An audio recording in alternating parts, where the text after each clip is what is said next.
도다 조세희 선생님이 서거하시고 21년, 또 창가학회 창립 49년, 학회 제1기 목표인 7개의 종을 쳐서 올릴 수 있었습니다.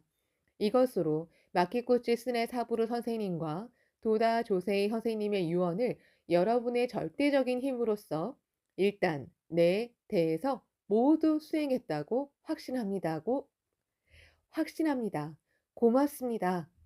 회장에 취임하고 만 19년 만에 창가 동지의 연대는 전 세계 1,000만 명이라는 행복의 꽃 대궐이 되었고, 불법을 기조로 하는 평화, 교육, 문화 운동은 인간주의의 커다란 조류를 일으켰다. 이것은 그 누구도 상상하지 못한 미증유의 세계 강포의 시대가 도래했음을 알리는 것이었다.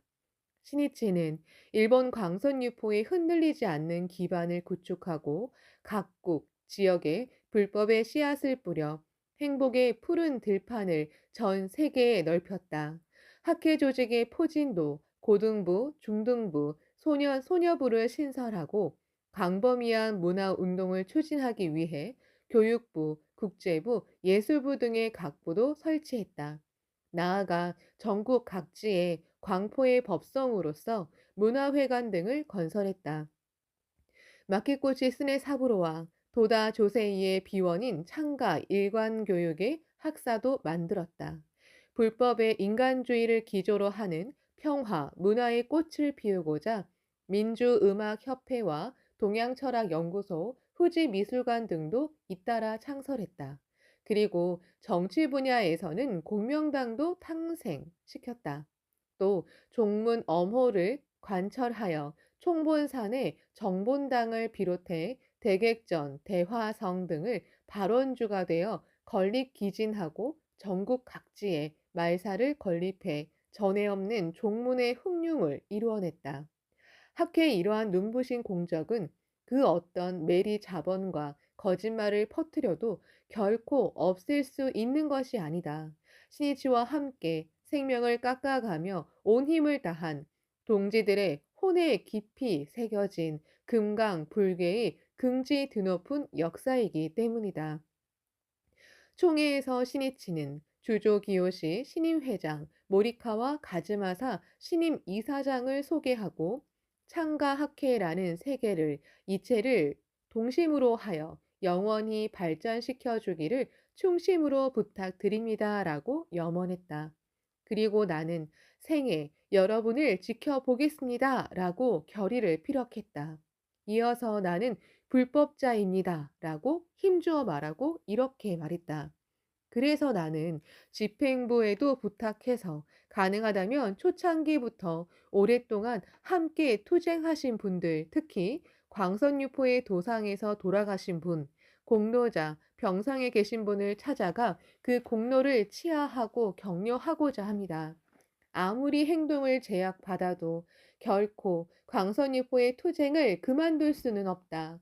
또 절대로 그래서도 안 된다. 광포의 사명에 끝까지 살아가는 사람이 불법자이다.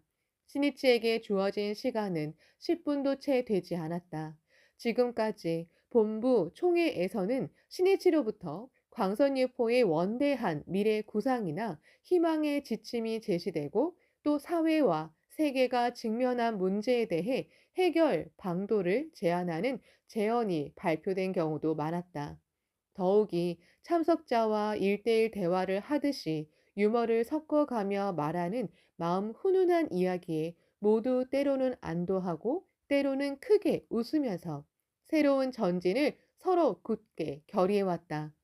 그러나 이번에는 그러한 마음의 소통도 없는 너무나도 형식적인 총회가 되었다. 신이치의 인사에 이어 니타스 법주의 특별 강연이 있고 모이카와 신임 이사장, 주조 신임 회장의 인사로 이어졌다. 주조는 지금까지 3대 회장이 구축한 반석 같은 기반 위에 안정과 지속 그리고 착실한 발전을 도모하고자 한다고 포부를 말했다. 총회는 정해진 식순대로 끝났다. 이때 미친 듯이 학회를 비방하고 신도 지배를 해책한 종문의 악승과 배후에서 암약한 사지의 사기꾼들은 계획대로 되었다. 이제 됐다며 틀림없이 싱글벙글 했으리라. 시니치의 눈에는 질투와 욕망의 노예가 되어 멸망해가는 그 실상이 분명하게 보였다. 시니치가 체육관에서 나와 연결 복도를 걸어가자 어린아이를 등에 업은 부인부원 등 광장에 있던 몇몇 사람들이 시니치를 발견하고는 선생님, 선생님이라고 외치며 광장 난간까지 달려왔다. 본부 총회 참석자는 아니었다. 잠깐이라도 시니치를 보려고 밖에서 줄곧 기다렸으리라. 그 눈에는 눈물이 반짝였다. 시니치가 손을 크게 흔들었다. 고맙습니다. 건강하십시오. 짧은 순간의 만남이었다. 하지만 이 만남에는 어떤 일이 있어도 변하지 않는 깊은 혼의 결합이 있었다. 창과 학회에 진실한 유대가 있었다. 이제부터 누가 이러한 존귀한 분들을 정말로 선량한 불자를 지키겠는가? 누가 행복하게 만들겠는가? 반드시 내가 끝까지 지키고야 말겠다. 시니치는 회원을 엄호하겠다는 마음을 새롭게 다졌다. 니타스 법주를 비롯한 승려들을 배웅한 시니치는 별실로 가서 아내 미네코에게 종이와 벼루, 먹, 그리고 붓을 준비해달라고 부탁했다. 창각회 역사에 큰 발자취를 남기게 될 이날의 맹세와 제자들을 향한 심정을 글로 남기고 싶었다. 휘호할 글자는 이미 정해놓았다. 먹물을 머금은 큰 붓이 끄쓱하고 소리를 내며 하얀 종이 위를 기세 좋게 달렸다. 대산.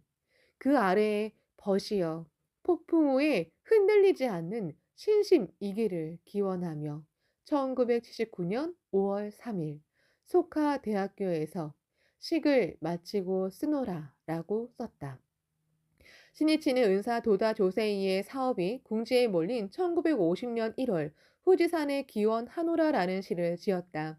그 시에 이렇게 쓰여 있다.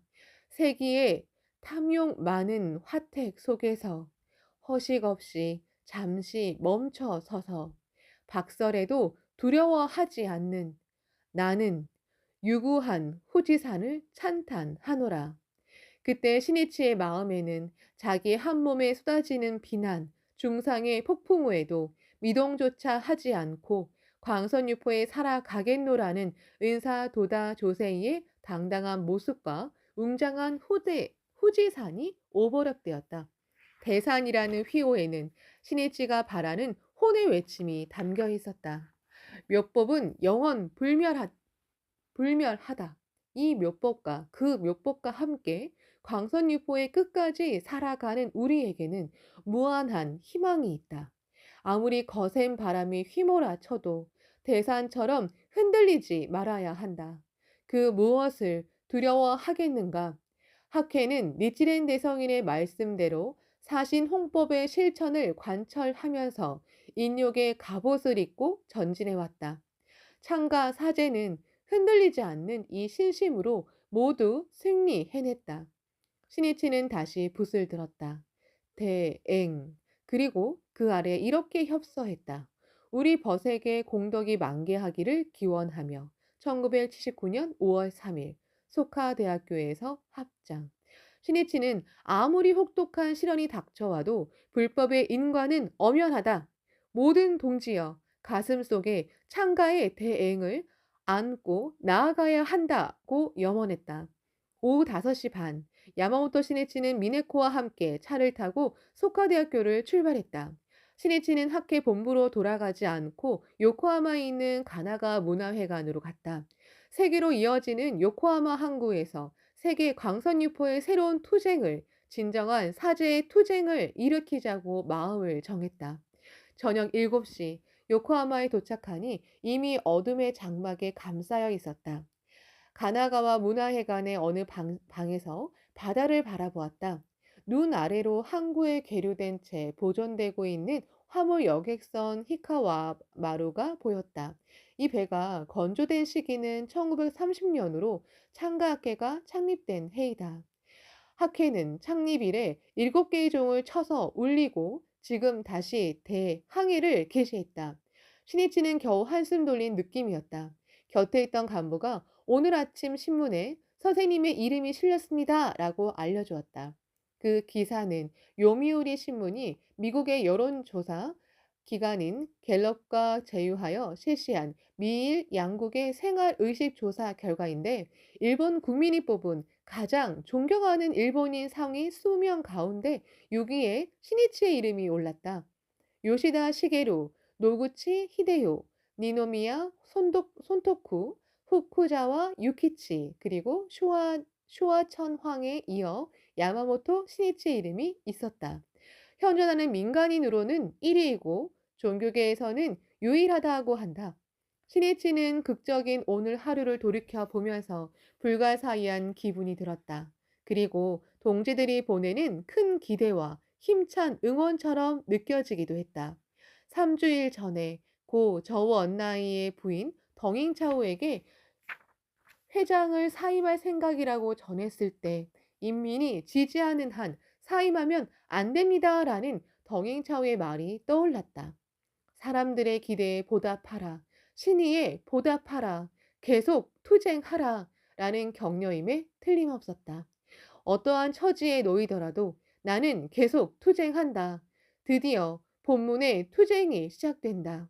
신이치는 이곳에서도 붓을 들어 공전이라고 썼다. 그리고 제자여 나와 함께 일어서라 라고 마음속으로 외치면서 이렇게 협서했다. 1979년 5월 3일 밤 생애에 걸쳐 나는 광포를 부동의 마음으로 결이 하노라. 진실한 동지가 있음을 확신하며 합장. 칠흑 같은 하늘이 차츰 자줏빛으로 바뀌더니 반도의 능선이 흐릿하게 떠올랐다. 이윽고 황금빛 광채가 동력 하늘을 달리고 바다가 반짝반짝 빛났다. 상쾌한 5월의 아침이 밝았다. 5월 5일 야마모토 시니치는 가나가와 문화회관에서 새벽 바다를 바라보았다. 어린이날인 이날은 국경일이자 창가학회 후계의 날이다. 시니치는 현지 학회원이 자신이 소유한 대형 요트로 요코하마 항 주변을 안내하고 싶어 한다는 가나가와 간부의 말을 듣고 30분 정도 요트를 타기로 했다. 배의 이름은 21세기 호였다. 바다에서 보는 가나가 문화회관도 아주 멋졌다. 이 바다가 태평양으로 이어진다고 생각하자 21세기 세계 강포의 드넓은 바다가 보이는 듯했다. 시니치의 가슴은 약동했다. 시니치는 하루 전인 4일에는 가나가와 현의 공로자 대표와 간담하고 5일에도 초창기 무코지마 지부와 조토 지부 대표들의 모임인 무코지마 회 조토의 멤버들과 대화하며 그동안의 노고를 치하했다. 공로자를 중심으로 한 격려의 차류는 이미 기세 좋게 회전하기 시작했다. 신이치는 가능하다면 21세기를 짊어질 후계의 청년부, 미래부 모임에도 참석해 온 힘을 다해 격려하고 싶었다. 또 가나가와 문화회관 앞에 있는 야마시타 공원에는 날마다 수많은 학회원이 모여왔다. 그러한 동지들과 함께 회합을 열어 있는 힘껏 칭송하고 싶었다. 하지만 지금은 그렇게 할 수 없었다. 그렇다면 미래에 영원히 남겨야 할 창가의 혼을 후계의 제자들에게 눈에 보이는 형태로 남기자. 이날 신이치는 광선유포의 스승 도다 조세이의 진정한 제자로서 자신의 맹세를 붓에 담아 단숨에 써 내려갔다. 정의. 그 오른쪽 아래에는 나 홀로 정의의 깃발 드노라라고 썼다. 진정한 승부는 이제부터이다. 어떠한 처지에 놓이더라도 나는 단연코 투쟁하겠다. 오직 홀로 남더라도 사제 불의의 마음으로 반드시 승리하겠다. 정의란 어디까지나 광선유포의 대도를 끝까지 나아가는 길이다.